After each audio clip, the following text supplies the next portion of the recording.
मंच पर उपस्थित star cooperative society, SBI general के एग्जीक्यूटिव वाइस प्रेसिडेंट मिसेज प्रिया कुमार जी, मंच पर उपस्थित बिहार राज्य सहकारी बैंक के अध्यक्ष श्री रमेश चंद्र चौबे जी, बिहार राज्य सहकारी बैंक के प्रबंध निदेशक मंचासीन, एसबीआई जनरल के उपस्थित सभी पदाधिकारीगण, इस हॉल में उपस्थित विभिन्न जिला केंद्रीय सहकारी बैंक के अध्यक्ष महोदयगण, अपर सचिव सहकारिता विभाग के सभी पदाधिकारीगण, एसबीआई जनरल और सहकारिता विभाग और सहकारी बैंकों के उपस्थित सभी कर्मीगण और मीडिया के भाई बंधु,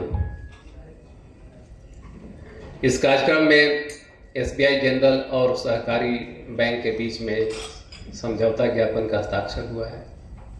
ये दोनों पुराने संस्थान सहकारी बैंक और एसबीआई दोनों के बीच इस तरह के समझौता ज्ञापन का जो हस्ताक्षर हुआ है अपने आप में उपलब्धि है और इसके लिए मैं दोनों संस्थानों को बधाई देता हूँ कि आपने प्रयास कर करके इस तरह का एक कार्यक्रम का शुरुआत यहाँ पर किया है। मैं बधाई देता हूँ बिहार सहकारी बैंक के नेतृत्व श्री रमेश चंद्र चौबे जी को और एमडी मनोज जी को कि आपने सतत प्रयास करके सहकारी बैंक को आज इस लेवल पे लेकर के आए हैं और इस तरह से बैंकिंग के अलावा जितने तरह के अन्य प्रोडक्ट हो सकते हैं वो आप बैंकों के माध्यम से अपने कस्टमर तक इस तरह की सेवा उपलब्ध करा रहे हैं। तो आज यह एक जो आपने शुरुआत की है यह उस कड़ी में एक महत्वपूर्ण पहलू है। जैसा कि आपको बताया गया कि आईआरडीए के माध्यम से सहकारी बैंक को कॉरपोरेट एजेंट के रूप में लाइसेंस प्राप्त हुआ और उसके बाद ये अन्य कंपनी जो कि जनरल इंश्योरेंस प्रोवाइडर्स हैं कंपनियां, जिसमें से एसबीआई एक महत्वपूर्ण कंपनी है और अन्य कंपनियों के साथ इस तरह के समझौता ज्ञापन कर सकते हैं जिससे कि उनकी सर्विसेज जो पॉलिसी होगी वो अपने कस्टमर तक और अन्य नागरिक तक पहुंचा सकते हैं। तो ये सहकारी बैंक के लिए एक महत्वपूर्ण पहलू है और इसके माध्यम से आप अपनी बैंकिंग सेवाओं के अलावा इंश्योरेंस की सेवाएं भी आप पब्लिक तक पहुंचाएंगे। मैं धन्यवाद देता हूं एसबीआई जनरल को कि आप मेहनत करके इस सर्विसेज को जो पॉलिसी आपकी है उपलब्ध कराने के लिए प्रयास किया और सहकारी बैंक के साथ हस्ताक्षर किया। इससे आपकी जो पॉलिसी है धरातल पर काफी प्रभावकारी तरीके से उतरेंगी और जो आपका लक्ष्य है उसको प्राप्त करने में आप सफल होंगे। जैसा कि सभी वक्ताओं के द्वारा बताया गया कि आज इंश्योरेंस का कवरेज काफी पुअर है, इसको देखते हुए सहकारी बैंक के साथ जो हस्ताक्षर हुआ है तो एक तरह से आप सहकारी समितियों के माध्यम से जो इनके सदस्य हैं और इनके जो बैंकों के कस्टमर हैं उन तक आप बहुत आसानी से पहुंच सकते हैं। आपकी जो पॉलिसी है बैंकों के माध्यम से समितियों के सदस्य और इनके जो कस्टमर होंगे आसानी से उसकी सुविधाएं उठा सकते हैं।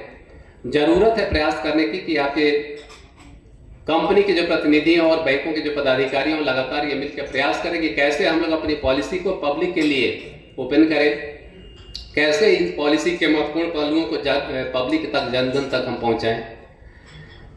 इंश्योरेंस स्कीम्स की जो कठिनाइयां होती हैं, पब्लिक में कुछ कंफ्यूजन रहता है, उसको दूर करने की जरूरत है। इसके अलावा जो प्रीमियम का बोझ होता है उसको कैसे आप इफेक्टिवली कम कर सकते हैं इसको भी देखने की जरूरत है। ओवरऑल जो पॉलिसीज होती हैं उसको आप कैसे इजीली और इफेक्टिवली और बल्क में पब्लिक तक पहुंचाएं, ये हम लोग का ध्येय होना चाहिए। तो आज कॉरपोरेट एजेंट के रूप में सहकारी बैंक और बिहार राज्य सहकारी बैंक के अलावा जो हम लोग के केंद्रीय सहकारी बैंक जिला स्तर पे हैं वो भी इससे अगली कड़ी में जुड़ेंगे और उसके साथ समितियां भी जुड़ेंगे। तो इसके लिए हम लोग को प्रयास करना चाहिए कैसे कंफ्यूजन को दूर करके पब्लिक तक हम लोग पहुंचे, पब्लिक को इसके साथ जोड़ें। मुझे उम्मीद है सहकारी बैंक इस रोल को बखूबी निभाएगा। सहकारी बैंकों के साथ समितियों का जो जुड़ाव हो रहा है, इंटरनेशनल ईयर ऑफ कोऑपरेटिव्स के अवसर पे लगातार हम लोग प्रयास कर रहे हैं कि समितियां लगातार बैंकों से जुड़े, समितियों में एक्टिविटीज बढ़े, सदस्यता अभियान चला रहे हैं हम ताकि समितियों में सदस्यों की संख्या बढ़े। तो एक बहुत बड़ा एक आपके सामने एक चैलेंज भी है और अपॉर्चुनिटी भी है कि आप इसका फायदा उठाएं। सहकारी बैंकों के जो पदाधिकारी हैं उनको मेरा सुझाव होगा कि आप ज़्यादा से ज़्यादा अपने कस्टमर को इसके लिए प्रेरित करें। बड़ी संख्या में आप ब्रांचेज लेवल पे और पंचायत लेवल पे कैंप लगाएं। इसमें एसबीआई के पदाधिकारियों को भी उसके साथ जोड़ें ताकि ये अपनी बातों को वहाँ पे अच्छी तरह से रख सकें और पब्लिक तक अपनी बातों को बता सकें। हम लोग को कोशिश ये करना चाहिए कि इंडिविजुअल स्कीम के अलावा कुछ ग्रुप में इंश्योरेंस स्कीम हो तो उसको भी पब्लिक में लाना चाहिए। माननीय मंत्री महोदय लगातार हर तरह की चीज़ों को जनता तक पहुंचाने के लिए प्रयास करते रहते हैं। आज भी सर का मार्गदर्शन मिला है कि हम लोग को ये देखना चाहिए कि समितियों को और समितियों के सदस्यों को कैसे हम लोग इंश्योरेंस का लाभ सरकार के माध्यम से पहुंचाएं, इसके लिए प्लान करना चाहिए। सरकार कई सारे विभागों में लाभुकों के लिए, कर्मियों के लिए और अन्य जो उसके जो स्टेक होल्डर्स है उसके लिए स्कीम्स बना करके पहले क्रियान्वित कर चुकी है। हम लोग ये सब स्कीम्स को स्टडी करने की जरूरत है। एसबीआई जनरल से भी मेरा अनुरोध होगा कि विभाग में अभी तक जो लागू की गई स्कीम्स हैं इंश्योरेंस से रिलेटेड, जनरल इंश्योरेंस रिलेटेड, उसको एक बार स्टडी कर लें। हम लोग के पास बहुत बड़ा पूल समिति और उनके सदस्यों के माध्यम से उपलब्ध है। सहकारिता विभाग आपके साथ इस क्रम में आपके मार्गदर्शन करके कोशिश करेगा कि आपका कस्टमर बेस यहाँ पर बढ़े और लोगों को आपके स्कीम्स का फायदा मिल सके।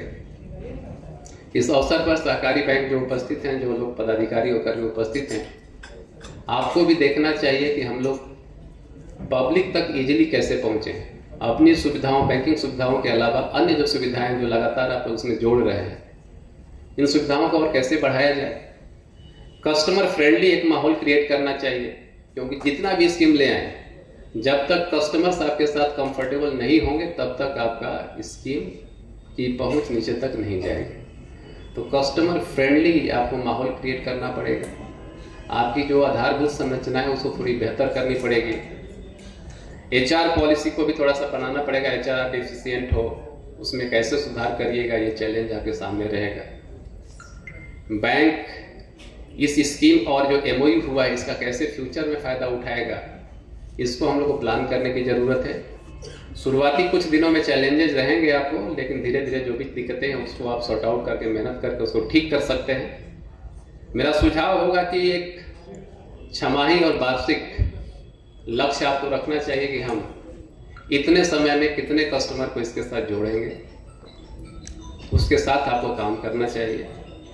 दूसरा पहलू है कि हम स्कीम तो दे देते हैं, लेकिन स्कीम्स के क्लेम जब आते हैं तो उसमें कई तरह की दिक्कतें आती हैं, कस्टमर को भी दिक्कतें आती हैं। तो उसको देखते हुए आपको ये देखना चाहिए कि स्कीम्स में इनहेरेंट कुछ कमियां हों। समितियों के माध्यम से आपके जो जिला स्तर के जो पदाधिकारी और जो आपके बोर्ड ऑफ डायरेक्टर्स हैं उनके माध्यम से इस पर भी चर्चा होना चाहिए कि हर एक स्कीम में किस तरह की इनहेरेंट कमियां हैं, उन कमियों में कैसे पब्लिक को दिक्कतें होंगी, कस्टमर्स को कैसे दिक्कतें होंगी, इसको देख कर उस पर विचार करना चाहिए और कोशिश करना चाहिए कि कस्टमर फ्रेंडली पॉलिसी बने और कोई समस्या तो उसको दूर करना चाहिए। स्कीम्स में प्रीमियम के साथ साथ जो क्लेम सेटलमेंट है एक बहुत बड़ी इशू है। आपको पता होगा सहकारिता विभाग के माध्यम से हम लोग फसल बीमा योजना प्रारंभ किए थे। छोटा एग्जाम्पल है, 2-3 वर्षों में योजना को हम लोग क्रियान्वित किए थे। प्रीमियम गया था 2000 करोड़ और क्लेम आया था 700 करोड़। मतलब कि 3 गुना प्रीमियम गया और क्लेम आया उसका 1/3। तो ये कहीं ना कहीं उसमें स्कीम्स में कहीं दिक्कतें थी और एक बहुत बड़ा चैलेंज है। स्कीम शुरू करके हम लोग बीच में स्कीम्स का रिव्यू किया, उसके बाद स्कीम को रोकना पड़ा। पुनः भारत सरकार के प्रयास से उस स्कीम की जो कमियां थी, खामियां थी, उसको दूर किया गया और आज बड़ी संख्या में कंपनियां उस स्कीम के साथ जुड़ रही हैं, किसान जुड़ रहे हैं, बहुत सारे राज्य उसके साथ जुड़ चुके हैं। माननीय मंत्री महोदय के मार्गदर्शन में हम लोग भी काम कर रहे हैं। बीमा कंपनियां बहुत सारी हैं मार्केट में, बहुत सारे प्रोडक्ट हैं। उन प्रोडक्ट को कैसे और बेहतर करें और कैसे उसको ठीक करें, तो ये सतत प्रयास है। सभी को मिलकर के इस पे काम करना चाहिए। इस अवसर पे मैं एसबीआई जनरल के पूरी मैनेजमेंट को धन्यवाद देता हूं कि आप प्रयास करके सहकारी बैंकों के साथ आपने एमओयू किया है और जुड़ने का काम किया है। सहकारी बैंक के पदाधिकारी, अध्यक्ष महोदय, उपस्थित सभी बोर्ड ऑफ डायरेक्टर को मैं धन्यवाद देता हूँ कि आपने लाइसेंस प्राप्त करके समझौता ज्ञापन किया है। बाकी आपके सामने और भी अवसर हैं, और भी कंपनियों के साथ अपने व्यवसाय को जोड़ने का काम करें और इस सर्विसेज को और जन जन तक पहुंचाएं। जो नेशनल एवरेज है उसको भी देखें। नेशनल एवरेज जो इंश्योरेंस कवरेज का है, कोशिश करें कि हम पहले नेशनल एवरेज पे पहुंचे। उसमें सहकारिता विभाग का बहुत बड़ा रोल होना चाहिए, सहकारी बैंकों का रोल होना चाहिए और समितियों का रोल होना चाहिए। समय समय पे जो भी दिक्कतें आएंगी उसको हम लोग देखेंगे। सरकार के स्तर से माननीय मंत्री महोदय की मार्गदर्शन में सहकारिता विभाग लगातार प्रयास कर रहा है। जो भी आपको दिक्कतें होंगी हम लोग सतत प्रयत्नशील रहेंगे, लगातार आपको सपोर्ट करेंगे।